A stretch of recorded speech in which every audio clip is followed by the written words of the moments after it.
the series on journalism and literature. Today's speaker is Professor Mònica Terribas of Universitat Pompeu Fabra in Barcelona. Professor Terribas is very well known in the Catalan media, where she has risen to a position of eminence.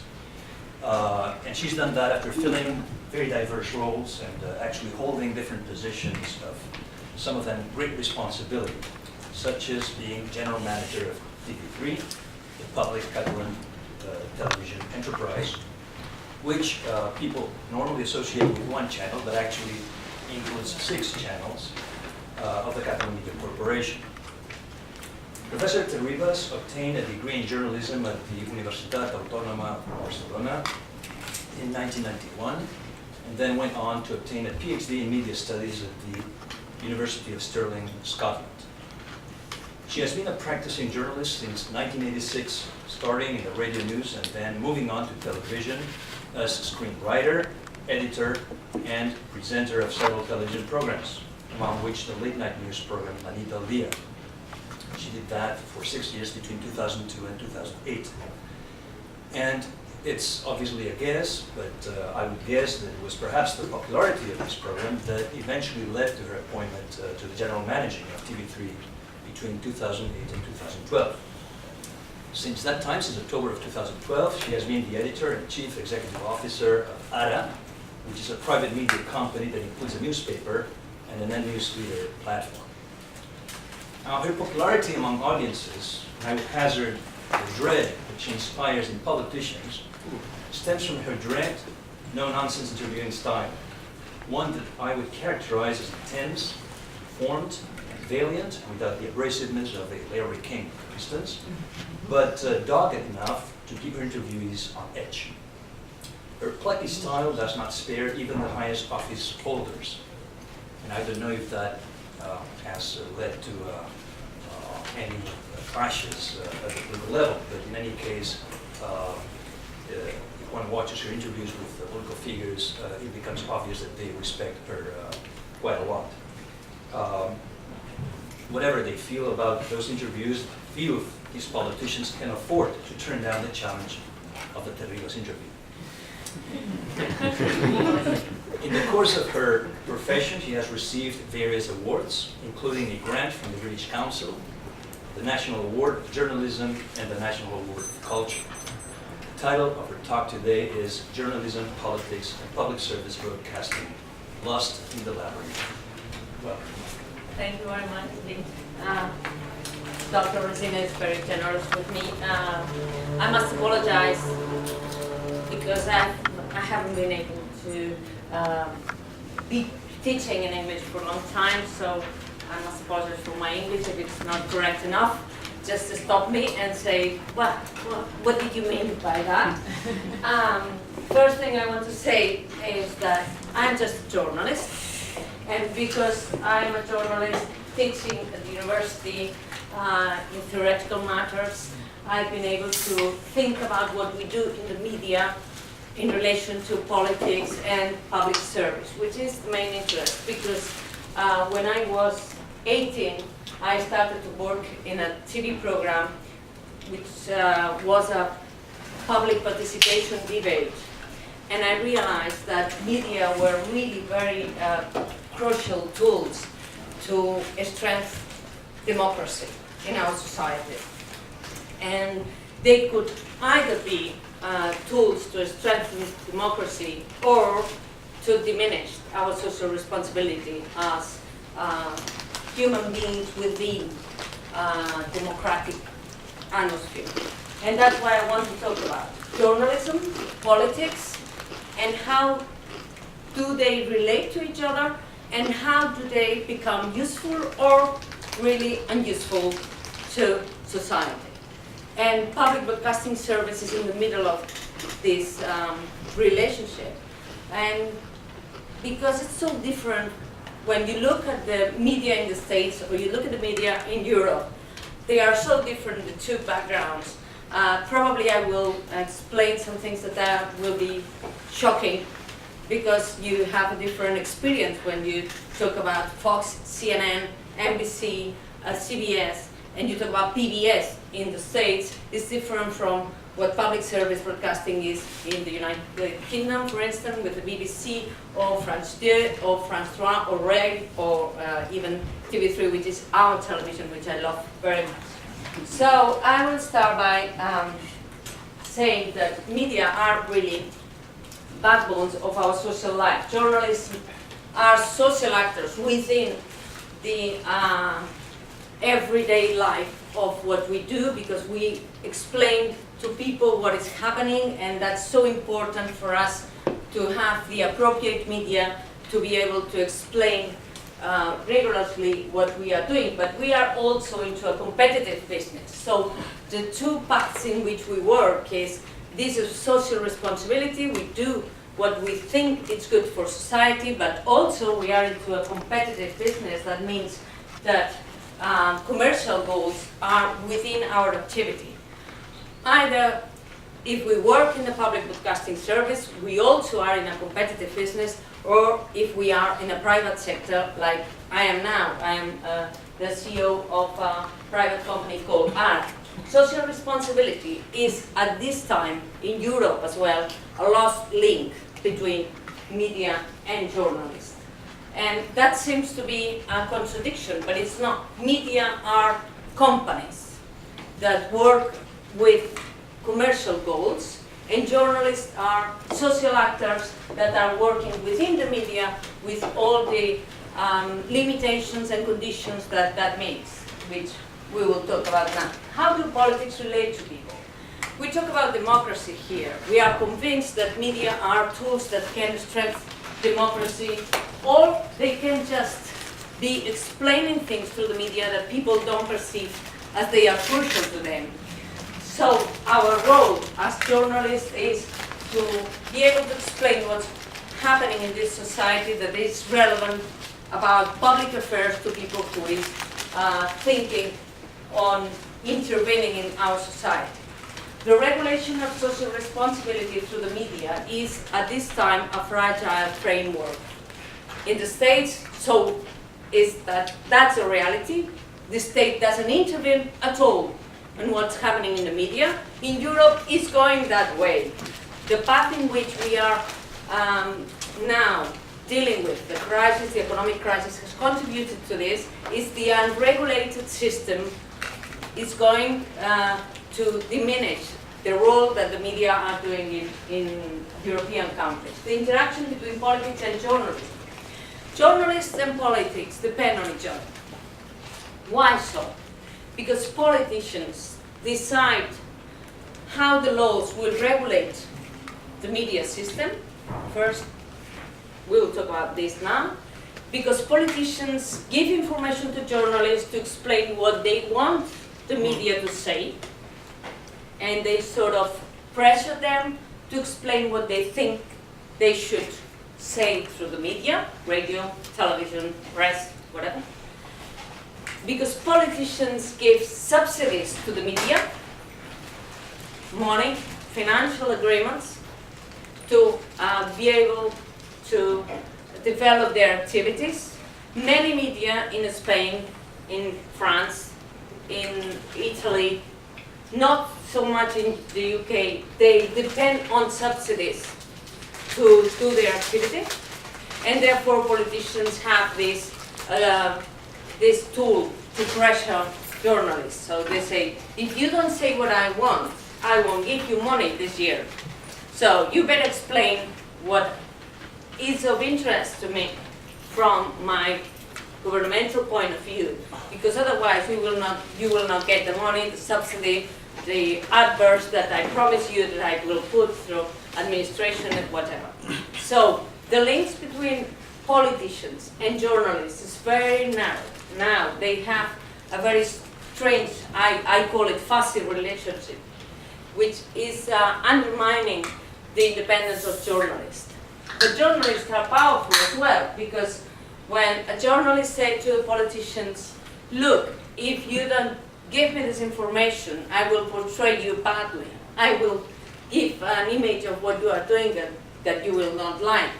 So it's a fuzzy logic. They work one with the other, forgetting that the most important thing is what they explain to people. What public broadcasting service is? I think the question that we should ask ourselves when we talk about journalists, about journalism is, who do we serve? That's the question that I ask myself when I am trying to prepare an interview or I'm trying to look at the newspaper we are doing every day. Who are we serving? We are serving public interest, social interest. We are not serving politicians, we are not serving power structures, we are not serving other than social and public interest. Unfortunately, in most of the cases in which we are working now, private and public, the answer to this question is not social and public interest. It's the interest of the owners of my newspaper or the radio station in which I work. The owners, what do they want us to say? What do they want us to explain for their interest to be protected and preserved? That's the main question with the bad answer. Social and public interest should be the answer that we should be protecting. Who should guarantee the right functioning of these media related to institutions? It should be a framework in which media and power structures will have a balanced relation, right? In which you make sure that media are behaving properly in terms of constitutional values, in terms of truthful information, in terms of pluralism, in terms of competitiveness as well, but that the power structures could not get into the activity of journalists and decided what they should do. This balance is quite difficult at the moment. Why is public broadcasting service not functioning as it should? This is me in one of these interviews that he was saying. Yes, it's true. What he said is true.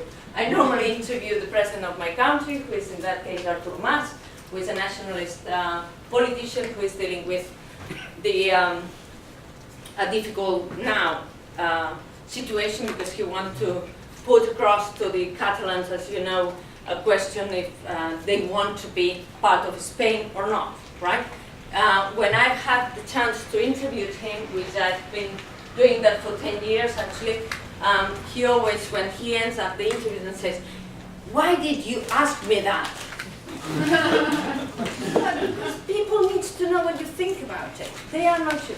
The only occasion in which I've been previously asked what I wanted to ask to the politician, the only time I remember that happened was with when I went to Italy, and it was Romano Prodi was the first prime minister of the Italian government, and I had an interview with him, which I had arranged months before, and I went there, and the day before I was traveling to Italy, they sent us a mail saying, "Please, could you send us the questions?" And I said, "No, I've never done that." And I did a very long mail saying, "Why not?" And I said, "I've been interviewing president of my country several times, Colin Powell, even after the Iraqi war. I had the chance to interview Colin Powell in Barcelona, and I never gave him the questions, so I'm not going to give you the questions. So if you want me to interview you, I will come and I will do it, but I'm not doing that." And he accepted my reasons, and I went, and it went well. He was not in power anymore after all. It was not my fault. It was not my fault. Anyway, the relationship between politicians and journalists is a fuzzy logic. Why? Because normally, when a politician asks a journalist, "What are you going to ask me?" Journalists say, "So, I will." If you say no, I'm not going to tell you, because I'm going to ask you whatever a person who you are serving should know about what you are doing. You stop there. It depends on your attitude, in fact. They try to control you, but they accept when you say no. So this relationship, you can sort of educate them into that, right? Politicians depend on their think tanks. They have think tanks, you have one around here. They decide what Republicans should think, what Democrats should say, which media they should use, and who should portray what they think, right? So they use the media as a part of their strategy. They don't conceive the media as a tool to get into society and share with society what they want to do. It's a useful thing. It's not something to share content and politics. That's the main problem that we have. When politics use the media for their own strategies, when they don't see media as part of their arena to share their politics. They don't perceive society as a relationship both ways, that they can share and listen to what they think. Journalists depend on politics, as I told you, because also of the legal framework, the laws. The most recent case was in Spain in the year 2010, when the socialist government of Zapatero was basically influenced by the commercial broadcasters to shape a law that was convenient to their commercial interests. That was the new general audiovisual law. You can eat, relax. And journalists depend on this politics, because otherwise, if they don't shape the laws as they need to, the owners of these media groups are in trouble. We'll talk about this later. Financial agreements and subsidies and information. Politicians act really conditioned by the public opinion that the media can build of themselves. That's why this fuzzy logic works. Journalists were conditioned by the economic criteria of their owners. Because when there's the private media, commercial broadcasters, decided which is the line in which these media are going to work, and they decide, look, we are going to be supporting Obama, or we are not going to be supporting Obama.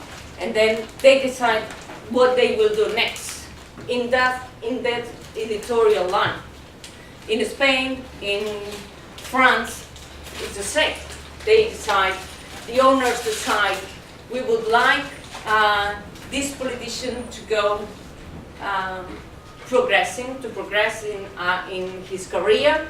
And so all the journalists that work in this media are told what they should say or put their opinions across. This is something that in public broadcasting service doesn't happen. How can social responsibility be preserved through the media? I think there's 6 points in which we should center our attention in this conference today. The regulatory framework, which I've mentioned, but I will also say some details that I think could be interesting to you. Project of media groups, which is the project of each media group within the public arena. The commitment of professionals that has to do with how we look at this compromise with society. Advertisers, the industry that supports the business, that's nuclear. Social responsibility of the audience, your responsibility to choose the contents are nuclear to this relationship, and social values of the society. This image is, if you can see it, I think you will see it fine, yes. This is one day in which our television raises money for medical research. We do a 14 hours marathon to raise money for medical research called La Maratón de TV3, which is a whole day event in which every person in my country is involved in giving money, but not only in giving money for medical research, but especially going at the street and doing things for other people.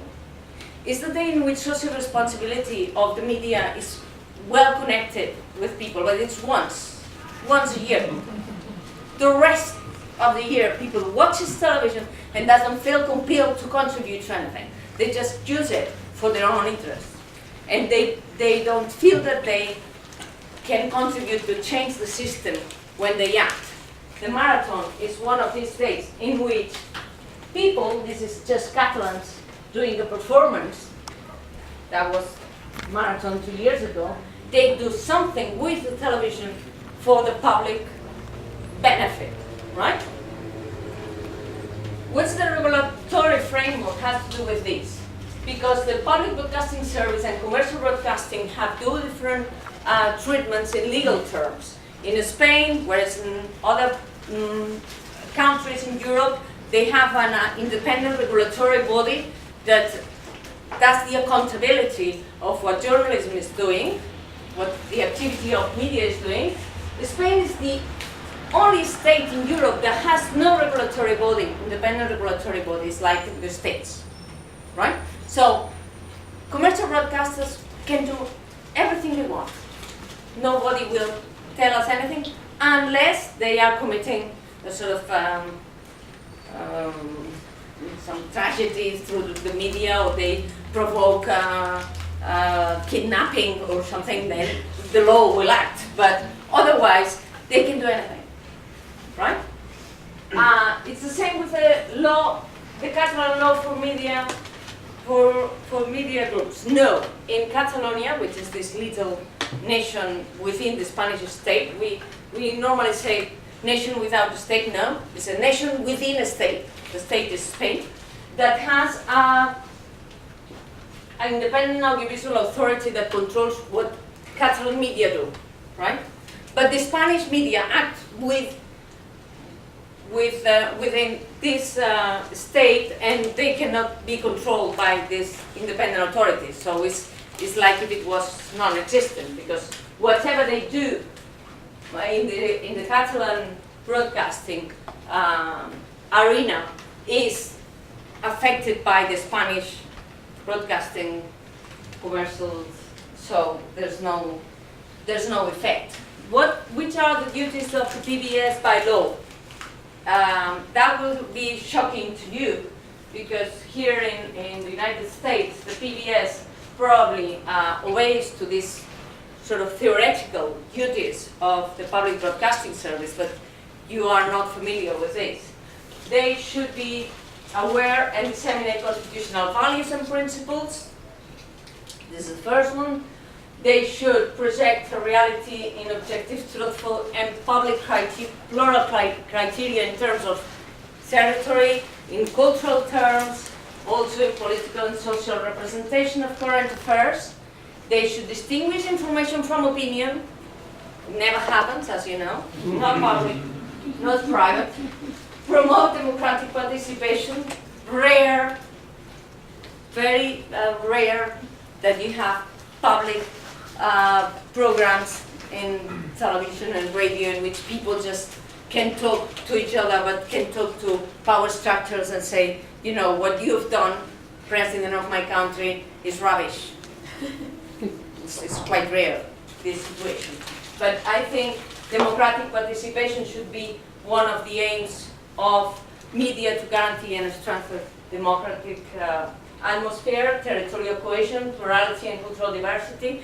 And one which is very important is universal access. You must guarantee that everyone in the country can get access, free access to radio and television. That means that everybody can get what you offer them. They can get this plural idea of, with points of view, which can make sure to people that they are getting the right portrait of what's happening.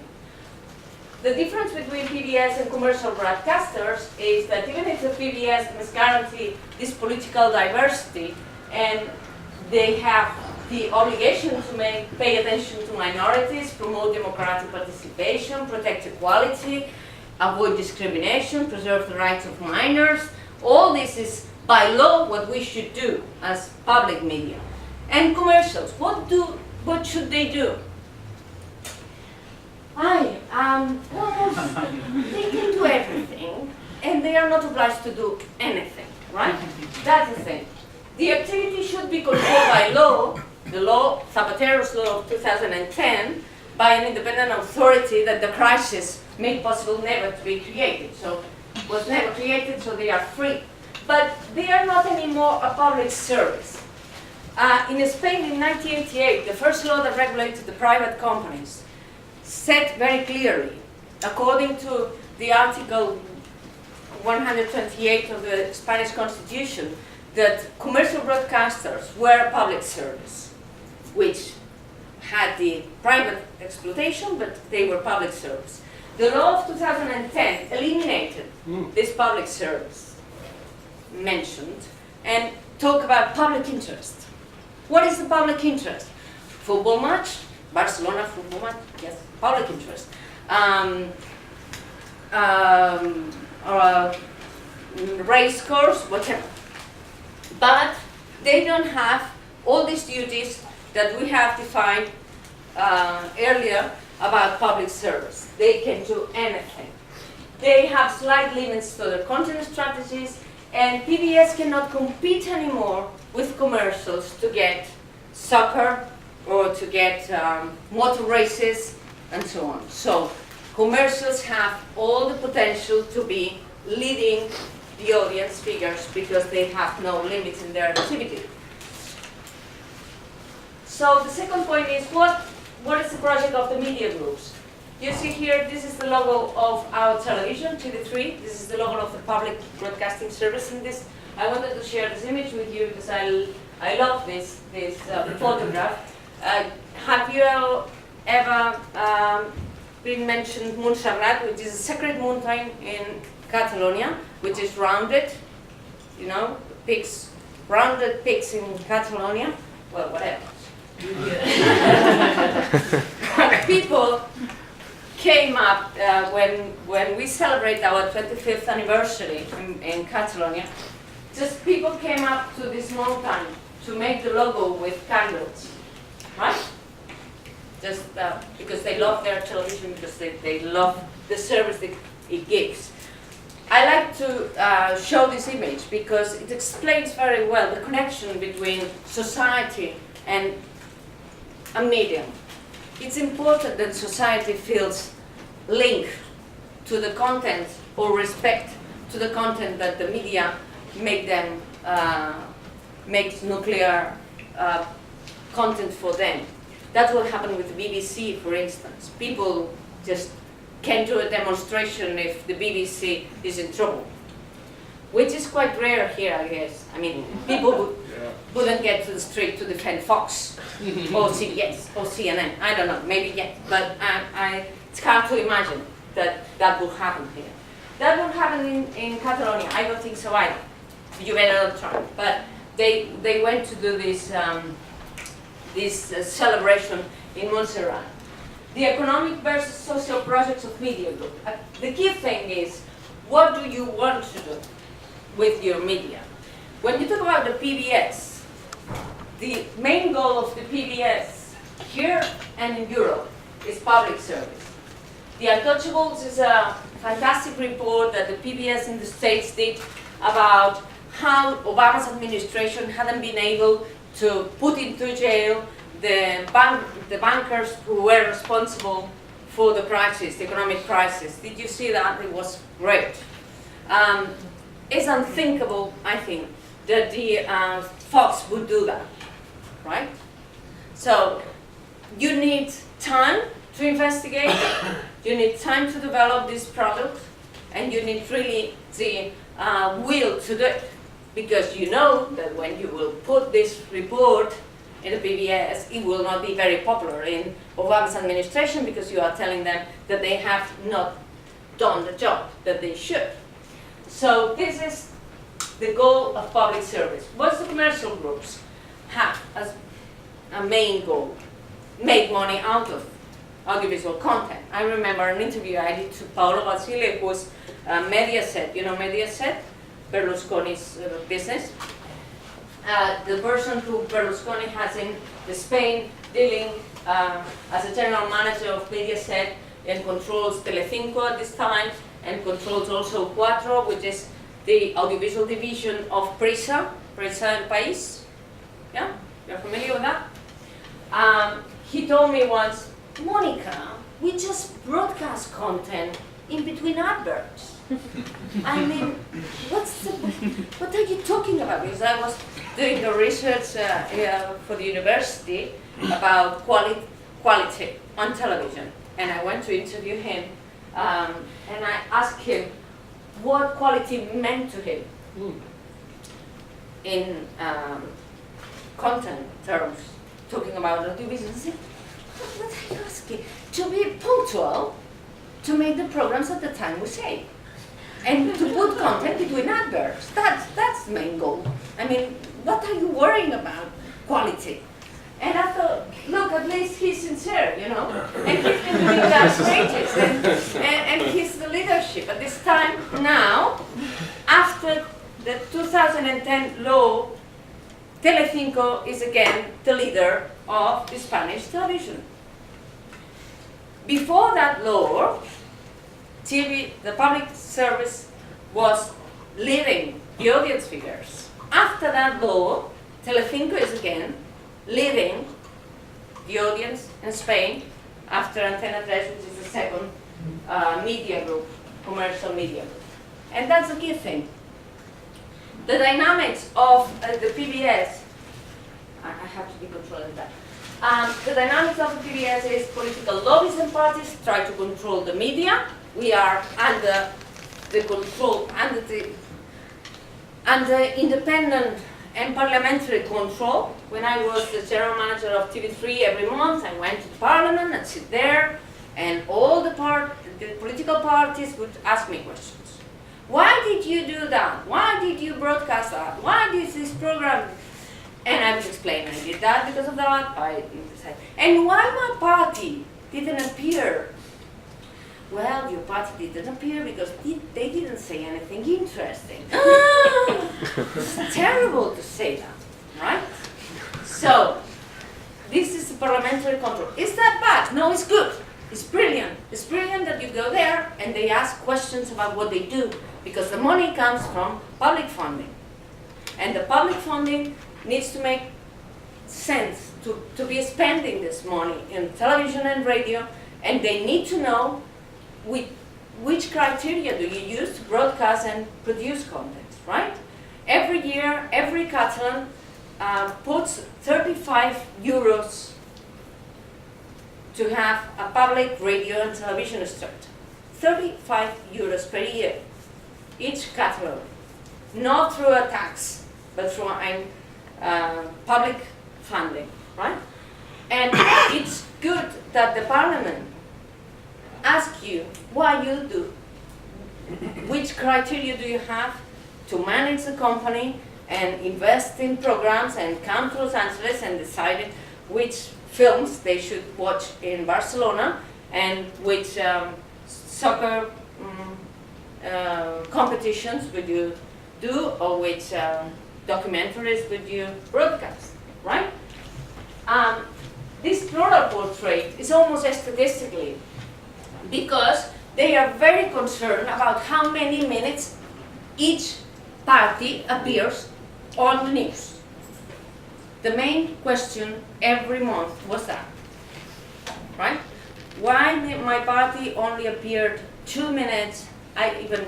Once one deputy asked me why my party appeared 20 seconds less than the other, and I said, enough.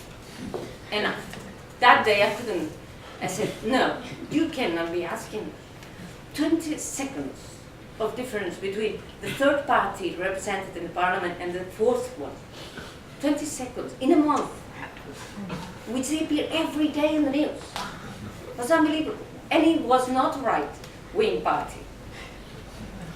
It was a very left-wing party. It was unbelievable. Managers are controlled by political structures, that is just what I've said. Independent journalists who work at the BBS are permanently watched with political parties.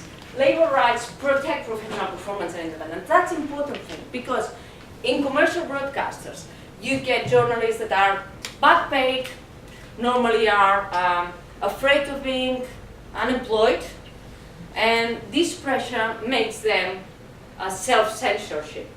You know, they decide, well, if I say that, if I do that, maybe they will put me in that list in which one day I will be sacked or whatever. And labor rights protect professional performance and independence. Permanent debate about media social function, yes, and that's healthy for a democratic society if you are deciding what should media do for this society.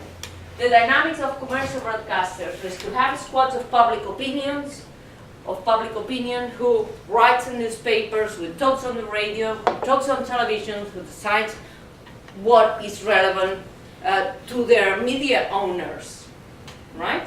And they put it through.